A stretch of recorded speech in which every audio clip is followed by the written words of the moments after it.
Hey everyone, I'm Susan Lindner, your host of the Innovation Storytellers Show.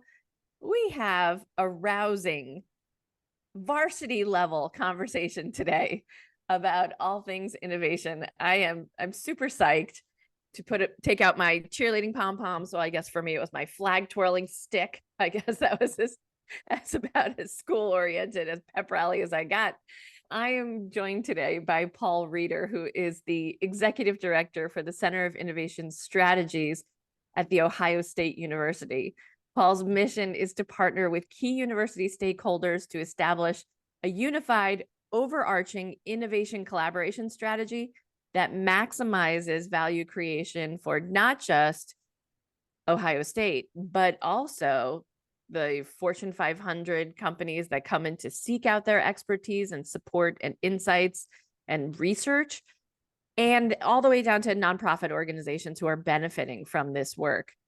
His commercialization experience and industry relationships have really prepared him to lead the CIS, and this center facilitates innovation-based learning and experiences that will impact the global economy by assisting new company formations, as well as the development of new products and services within existing enterprises with companies you might have heard of, like Procter and Gamble, Honda, Coke, Nationwide Insurance, Scott's.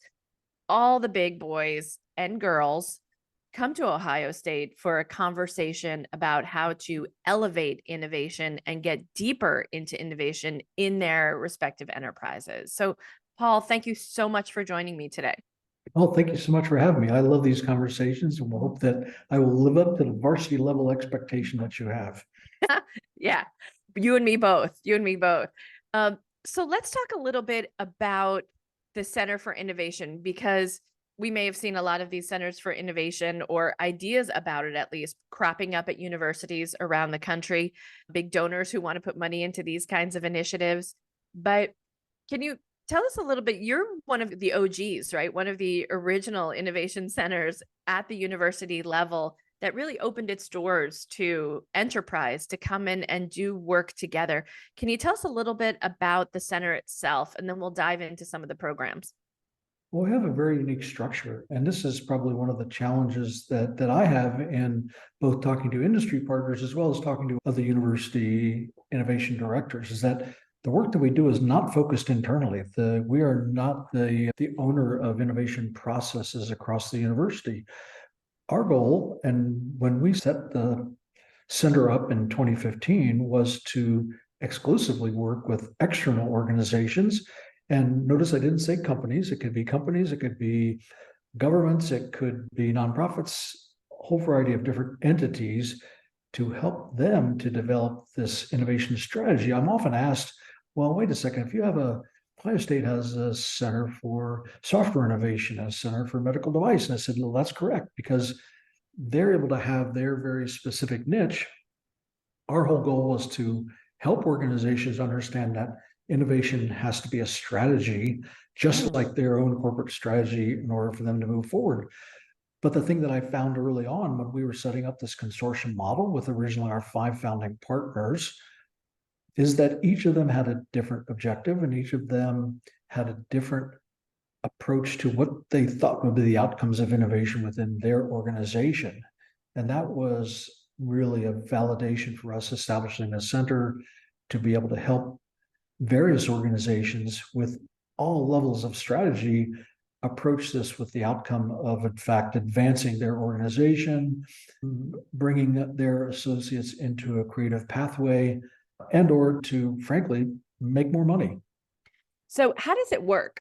So companies come and find you, or tell us a little bit about the programs. I know you and I were talking prior to the call about the on-ramp program. What does that look like? Well, we have, I'm going to come back to the sort of unique structure, is that we're externally funded. This was important for me when we established the center, that even though we are housed within the Fisher College of Business, we are independently funded with the intent that it gives us that ability to be autonomous and also to create programs that industry wants. And I think that was really important for us to take that approach, that we wanted to react to what our partners wanted us to do. And Our very first partner in a program called OnRamp that you mentioned was Honda. We had the fantastic opportunity that Honda US is based about 30 miles from here. We're in Columbus, Ohio. And Honda wanted to advance innovation for 2030, a vision for 2030 that pushed past them being an automotive company and being a mobility company. And that What does that required mean? What does that mean to them, a mobility company? what that means to them is that they then begin to participate in the software infrastructures of within communities. Okay. It might mean that they are considering software as a service to be a component of Honda as a company and not just making vehicles or airplanes or generators. So they wanted to evolve their portfolio of products, but this was going to be very difficult for them as a large organization who had been engineering focused on building vehicles.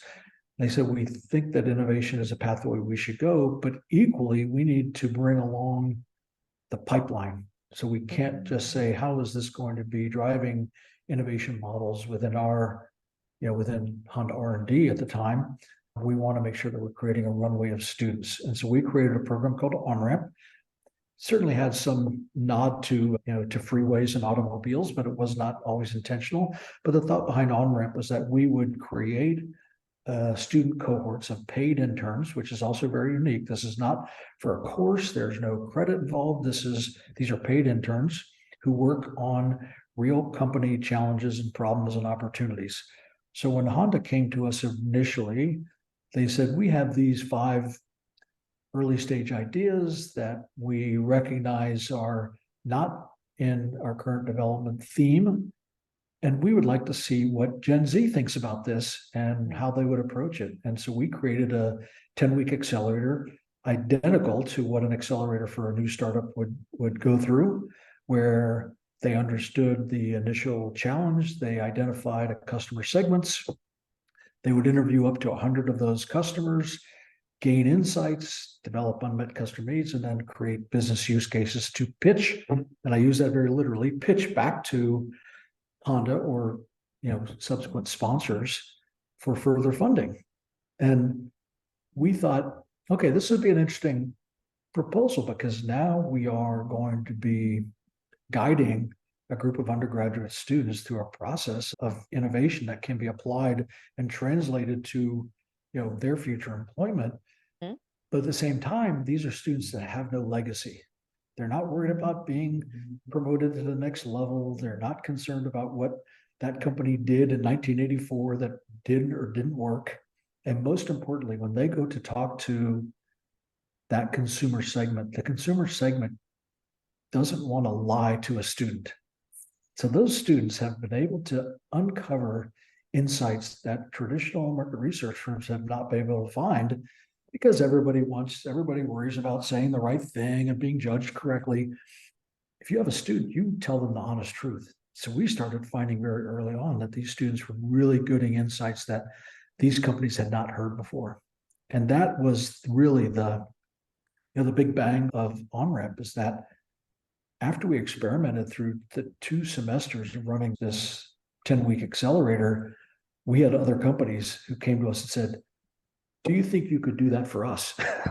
That's exciting, because we have the luck of being a small center with 150-year-old brand of Ohio State. So companies want to engage with our students and they recognize them as the future. But now if they can come to us with an early stage idea that, maybe their associates really don't want to touch, it's got a high risk level, can we de-risk it with students that everyone thinks that are going to bring something new to the table? And the program has evolved now through 7 years and almost 700 paid intern students having gone through the program, and 15 sponsors and 130 some discrete projects. That's been pretty interesting. It's really fascinating. And I think it comes on the heels also of our acceptance and understanding of open innovation. Yes. It's not that these young students are just in there because they're cheap labor or they're available, or I don't have to go looking for an intern. All of us have hired someone on or Upwork or freelancer.com, right? One of those platforms that said, wow, there's a person on the other side of the planet who has skills and expertise, who I had no idea how to tap, but had brilliant new ideas that I couldn't have brought to my own business. And we often don't think of students in that category of open innovation, but it's a way to tap a different demographic. It's a way to tap a different age group. It's so many things in there. And finally, HR and corporates are opening their eyes to not just cheap labor, but something much more than that. I think that one of the challenges I might throw out to your listening audience is don't discount Gen Z. Don't discount the 20-year-old. They will be your customers very soon. Well, not only that, but I tell you what, I would put them up against professional teams. Their ability to search, their ability to listen, their ability to use technology, forget about we need to do AI exploration and chat GPT. These students are already on it. They've been experimenting with that for an awful long time. And their ability to multitask, their ability to think openly without, again, that sort of the shackles of legacy is really something else. And it's really interesting because I haven't heard someone say cheap labor for a while, because that was something that we had to discuss early on, is that this isn't cheap labor. You are in fact paying for them, and you'll recognize that with the value that you get from them. And I haven't heard that from our sponsors in years. And it was good for me to hear that, to kind of come back to say, right, this isn't cheap labor. I want the students to be seen as a value and their perspective to bring something very unique to the table.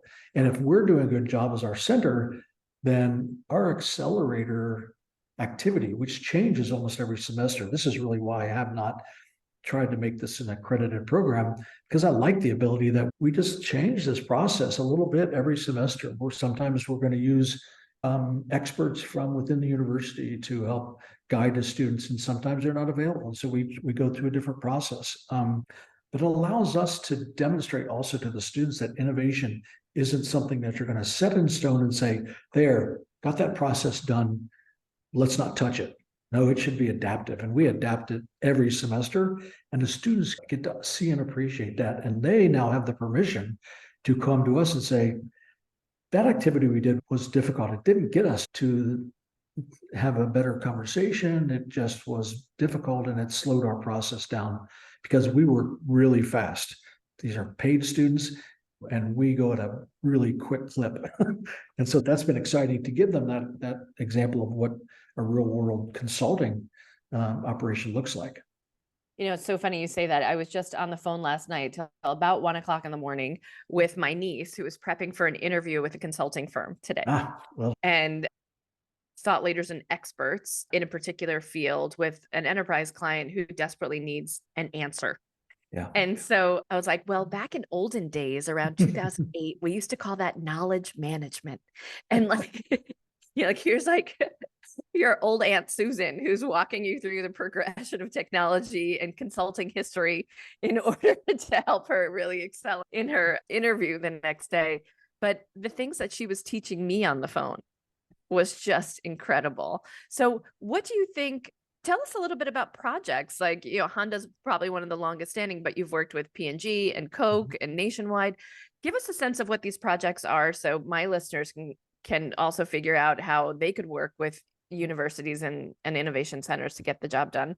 Yeah, no, that's great. So I will be as specific as I can without, of course, divulging anything that's under CDA. Paul, because give us the secrets, the NDA goodies. Come on. I'll give you some really fun ones that we have been able to talk about. But I do think it's important, to talk about the CDA, because I think that this is a really critical step for our students. For me to walk in the first day, and you can see I'm sort of an outgoing person, and then I get very serious when we talk about confidentiality, because there's companies that might want to develop IP out of something that we do, or they certainly might. We hope to be uncovering some business use case that would give them competitive advantage. The other thing that we've done is that when the students go out to do their interviews, they don't talk about the company, not just because initially we didn't want the confidentiality disclosure, but what it's turned out is that it just takes away bias. So if you say, I'm here to talk about your interest in connectivity to your vehicle, Then they talk about connectivity to your vehicle. And if you say, I'm here for Honda, then you get to hear a 20-minute conversation about hopefully their awesome experience with their 97 Accord, right? So that's really, that's really helped the students to come at it with this different approach. But so let's talk about types of projects. It is all across the board. You at some point would think, well, these are companies that are going to give students softballs. That's quite the contrary. These are companies that say, our associates don't want to touch that idea, or we think it's going to fail, or it has been failing, and we need to either put the nail in the coffin through good, legit to actual consumer feedback, or they're saying, we're fascinated about this idea. And so how can we explore that? So let me give you an example. So this company, J.M. Smucker, is here based in Ohio, and they are one of our founding partners.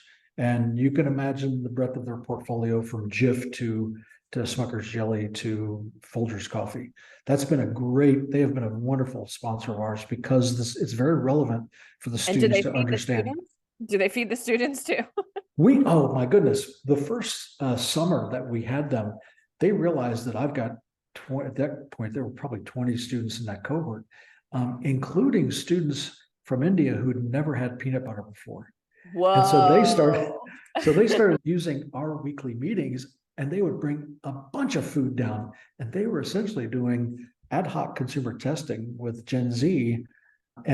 But although I will tell you that I was like, please do not give someone peanut butter for the first time in my meeting, because I just don't want this allergic reaction. Right. Everyone's going into anaphylactic shock in the middle of your consumer testing session. And so I think that, that the Jif story was one that you and I talked about before that I think is fascinating, and it really paints a picture of OnRep. When they came to us and they said, we recognize there you are sitting within a university of 55,000 Gen Zs. We want to understand why Gen Z maybe doesn't eat peanut butter anymore. Now that is about as broad a statement as you can ask, right? This was not, how are they using ChatGPT to advance research, right? This is, why don't they like peanut butter? And it's interesting because I've had this conversation with people and they've said, like that, why would they ask that question? Well, you ask that question when you have $1 billion brand that you're worried about skipping a generation because this group either has peanut allergies or they don't want to buy the peanut butter their mom bought them. And the most unique insight came out of this, and this is why students asking questions of other students or of other consumers becomes important. The result, the highest insight was fear of commitment. Every time I share that. I have a deep fear of commitment, but what does it mean in the case of committing to peanut butter? Right. Every adult that I mentioned this fear of commitment of peanut butter just sort of stops in their tracks and gets a blank look on their face. But the reality is that 20-year-old who lives with multiple people and only has so much real estate on a shelf and doesn't understand that you can eat peanut butter with other things besides jelly and bread, and they don't like to buy jelly, and bread goes bad too fast. And so they say, well, just forget it. It's too big a commitment for me to commit to buy a large jar of peanut butter because I'm going to have it on my shelf taking up, this 6 square inches of shelf space. I have to buy jelly, and I have to buy bread, and I have to make sure my roommates don't eat everything else. Oh, absolutely. There's just a lot to be committed to. And, it's funny when people say, well, is that really a serious issue? Well, one, it is to Smuckers because Jif is a big brand, and it is to a student because that is their money and they don't want to waste that commitment. And it's a significant dollar amount of money being spent, in this brand. And I love that story because it just says there's not a single market research firm, and I'm not at all being dismissive of the importance of market research, but there are very few firms that are going to come up with fear of commitment as an insight with that question. And so that's been sort of a shining example of just the uniqueness that students can bring to an innovation question like that I would never have come to that conclusion. They think differently, they ask open-ended questions, they listen really well. And that's again why I threw out that challenge of engage a 20-year-old. You be shocked at how capable they are. Right. Or the things that you'll uncover that you never could have figured out, that us older folk. Can you believe I just heard that Gen Zs are referring to the 80s and the 90s as, at the turn of the century. It's so ugly and painful. It's just like, oh, at the turn of the century, people were listening to music on Walkman. Like, Oh, the horrible concept. But I think that brings us to something else also interesting is that that on-ramp program is delivered by our youngest associate. This is somebody who the program was started by a young guy named Christian Lampasso, who was an undergraduate student at the time, and he ran the program for us. We of course developed it together, but he was the one doing the delivery. And so now I have a young woman who just graduated and she's running the program. And we believe that near peer mentorship really is critical to that student to recognize that they are important. Because if they've got some old man like me going in and talking to them, then it feels like a class. And we want them to make this really feel as though they are truly helping those organizations. And that's what I love. Our sponsors who come to our weekly meetings and engage the students are the ones that get the most benefit. Because not only do they get to watch what an innovation process looks like with their own projects, but they get to engage these students. We had one of our sponsors said, I've been working in my category for 15 years, and I come to your meetings because it has just given me a whole new life and a whole new perspective on what I was doing. And I think I'm better at work. And then that was not something we put in our sales literature. This was somebody who said, I'm rethinking my category through a lens of a 20-year-old. And that's significant. It's really fascinating because I think about some of the other guests I've had on the show who, are focused on creating pipelines to startups, right? Yeah. And creating a whole new ecosystem of startups that could help to solve problems internally. But I don't think many of them are looking one level down to the university level. Yeah. When you think about that, traditionally, universities have not been the place where startups are generated. Now, tech transfer offices will tell you differently, but that's not traditionally been a feeding ground for startup activity. Steve Jobs and Bill Gates dropped out of college. Mark Zuckerberg, right, dropped out of college in order to go and start their things. Correct. Because, part of that is really just thinking about, the ivory tower as not being the place of innovation, but rather the place of the canon. Yeah. Yeah. Right. And theoretical knowledge, right? I think come back to your knowledge management question. I believe that we're also breaking a bit of the norm that college education can be about application, can be about relevance, and not just let's talk about the theory of innovation. No, I want that experiential learning program. That's the other great component of this that the university has embraced for us, is that experiential learning is really going to be the path of the next wave. It's already here, but more consistently across other programs. And we look at our program as being experiential learning for the next generation of innovators. And we've read all the literature. We know that soft skills are going to be what every company is looking for. They can teach you the hard skills. I can teach you about accounting. I can teach you how to do CAD files. I can't teach you to think openly unless you've already started that process. Yeah. So, this is coming down to something you and I were talking about, which is fixed mindset versus growth mindset. Yeah. And many of us on the call are familiar with that, but how do you apply that growth mindset mentality in the innovation programs at OSU? We're very intentional. I mean, and when I mean very intentional, we just flat out say, we want you to develop a growth mindset. We want you to be curious. We want you to be compassionate. We want you to have empathy for that customer base. We want you to be creative yet collaborative, because we recognize that, as Stanford researcher Carol Dweck really promotes, that growth mindset is in fact going to be the pathway to solving all sorts of problems. And this is one of the interesting or identifying opportunity, right?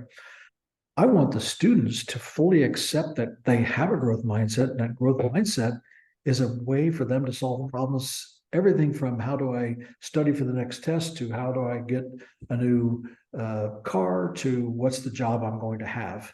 And when they start to experience this activity around truly growing this notion that I can solve any problem, then we've just eliminated their fear of failure, their fear of somebody's going to disrespect me because I'm 20 years old.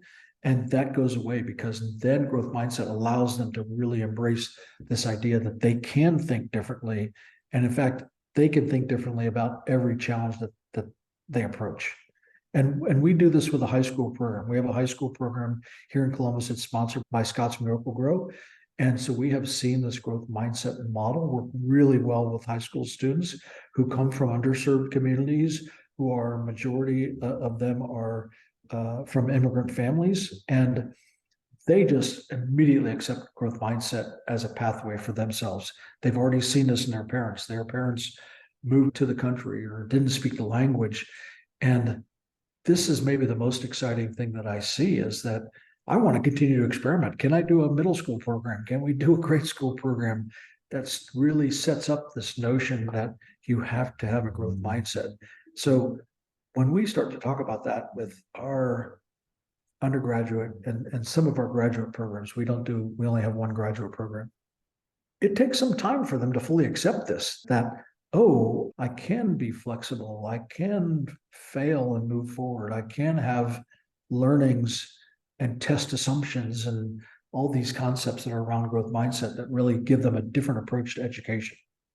And not only that, but they get to have a sense of accomplishment and propulsion in their own career, because I imagine these kids they want to stay at OSU once they have a taste of all that goodness. We have students who've gone through our program 6 and 7 semesters. I have had to kick them out saying, go get another internship, go do something else. And they've said, oh, I have my own internships, but I just like what this program is doing. Wow. And I said, well, so, help me understand that. And they said, I'm learning about an emerging valuable model of how to create new business ideas based on a rigorous structure, and I'm not paying for it. In fact, you're paying me to learn something that I can't learn in the classroom. We also have been able to document that we have students that go out and they interview for a logistics job with some company. We had a young woman that went to Comcast, and she started to interview with them, and she was answering the appropriate questions that you would answer in an interview for an internship. And then she said, and I participated in this innovation accelerator called OnRamp. And they said, wait, what is that? Like, tell me about that. She said, well, we go through this 10-week accelerator. And she talked about all the things they did. We talked about insights. We talked about interviewing customers. We talked about customer segmentation. And the interviewer stopped and said, you're talking to the wrong person. And he just took her down the hall and he said, you need to be talking to Innovation Group. And he just introduced her that day, and she got that internship. How awesome is that? Right? How phenomenal. That is exactly, as a kid, what you want to happen. But also as a leader, you're like, oh my God, someone with some new thinking, someone who has experience of having this like plasticity in their mindset, right? Yeah. That can roll with the punches. And I'm not worried if what was exactly in the job description is not suddenly what my person is doing, because opportunity took us in a whole new direction. That's correct. So now think about the advantage. Let's come back to the center. The idea for our center is not just to solve the problems of that organization, to de-risk them, or to give them talent. Those are all great things. But what we're finding now is those partners who were bringing us on-ramps are now saying, do you think you could do this with our associates? So we piloted a program called Innovation Leader with Safe Light Auto Group. And Safe Light Repair. Safe Light, that's exactly. Yeah, wonderful. Maybe one of the most innovative companies. I love talking about Safe Light, not only because the current CEO was one of our board members when we launched, because Safe Light's a corporate partner of ours, but their innovation happens absolutely from the technician level up. Imagine a company that has 10,000 people out in the field talking to customers every day.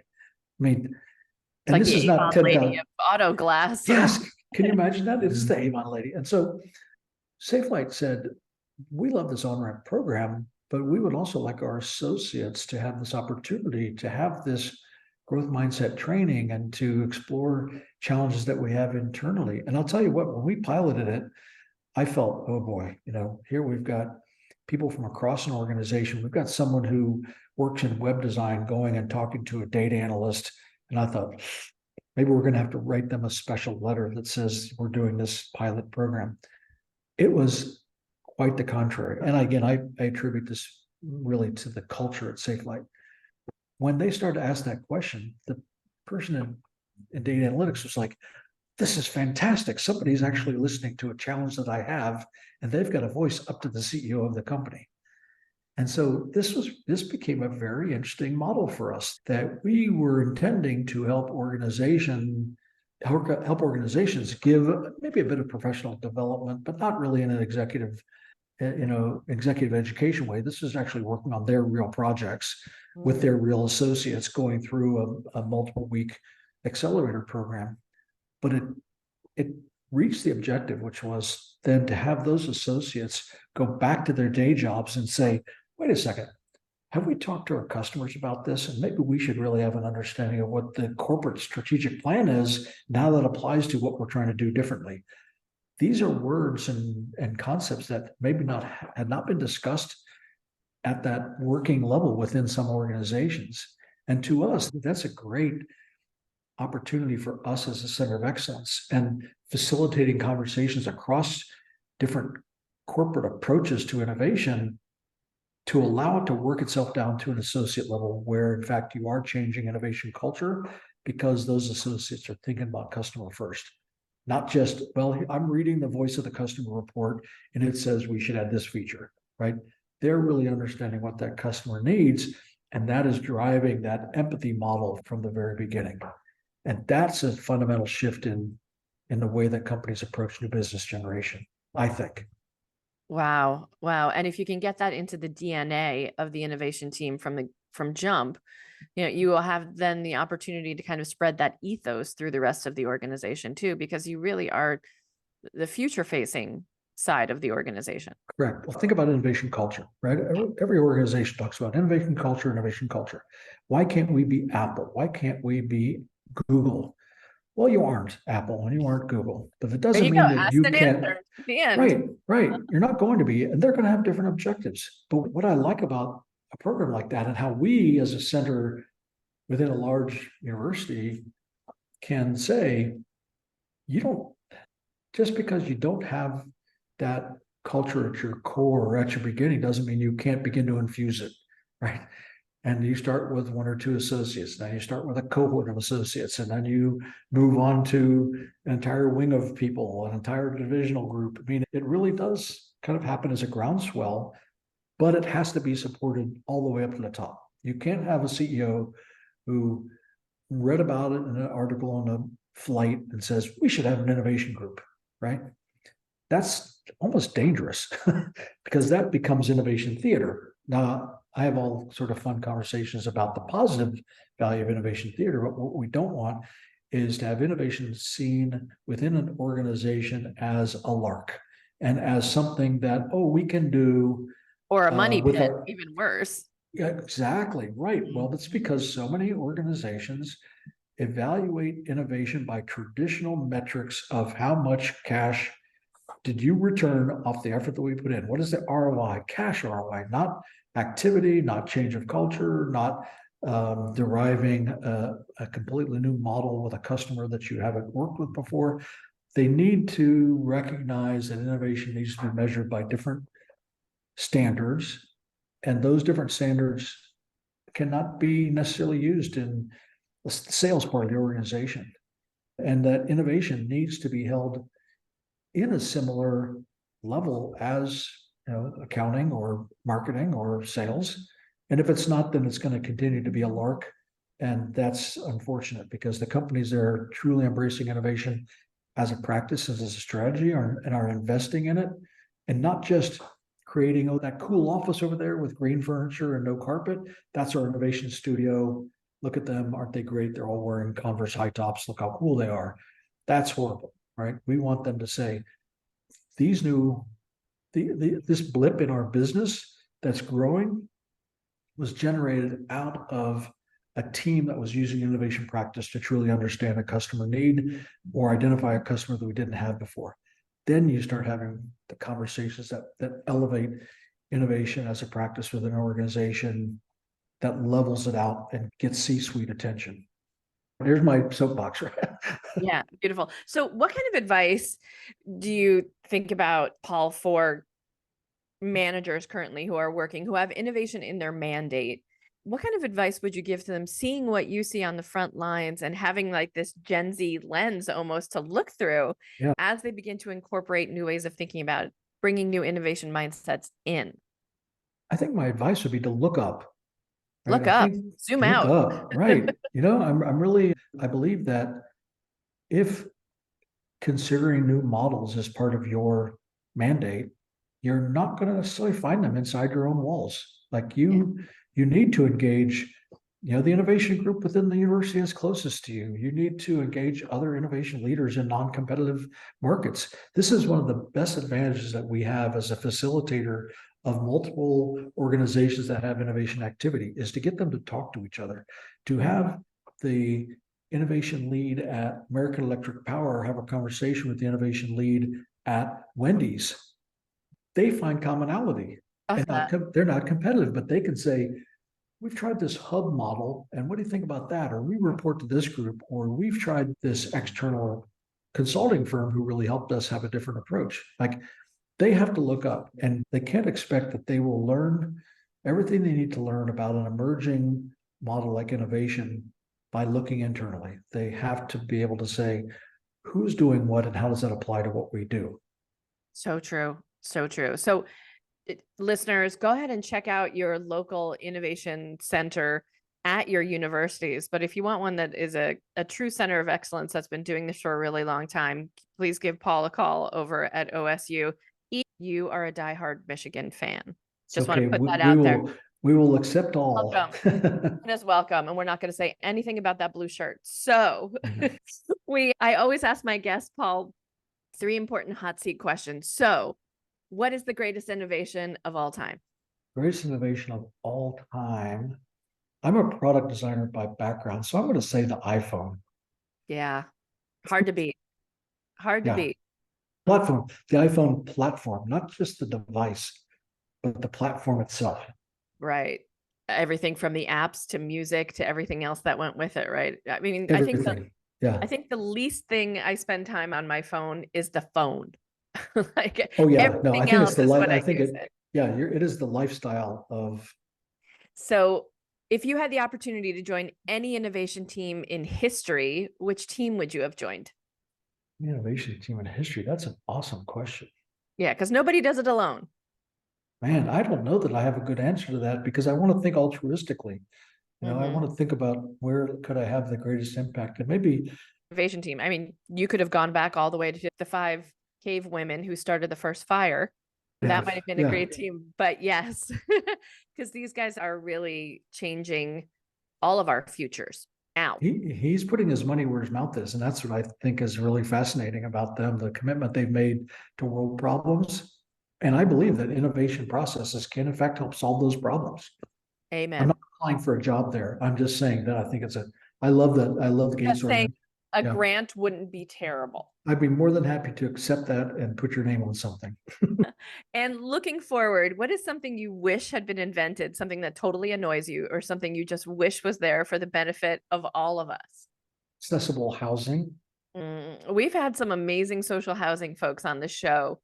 And it is, I'm so glad you said that, because it really is a game changer for how society functions. Progress. And it is a solvable problem. It is a solvable problem. Most certainly. We have the disadvantage of living in a city with, 2 million people, and our population is suffering here in the Midwest. So that, I think, is if I were, and I don't mean that to be like, oh, Paul's a great guy, he thinks about affordable housing, but I do think that affordable housing is a way to create a much better base of everything, of consumers, of people who are proud about being in a society, all of those important components. I couldn't agree more. Paul, if people want to get in touch with you, if they want to learn more about Ohio State's University Center for Innovation, what should they do? Go to ci.osu.edu, and that'll be all your information. CIS, Center for Innovation Strategies. Fantastic. And let us help. and I'm willing to help other universities. I want to put that out there too. This is not a claim that says, oh, we can only do this at Ohio State. I'm happy to show our process and expand on-ramp at no cost to other universities. I think this is such an important model for students and for industry within your area that I'm happy to talk to anybody about how to expand that program. Well, I'm not biased. I'm a judge at Harvard University's Innovation Labs competition. And I think the same way you talked about enterprises collaborating with each other across industries, I think educational centers should be doing this with each other too. I So completely agree. thank you so much for joining me today on the Innovation Storyteller Show. We will absolutely be in touch. And all my listeners, please reach out to Paul if you want to get some really sharp students working on your stuff. Thank you for having me. Thanks so much, Paul.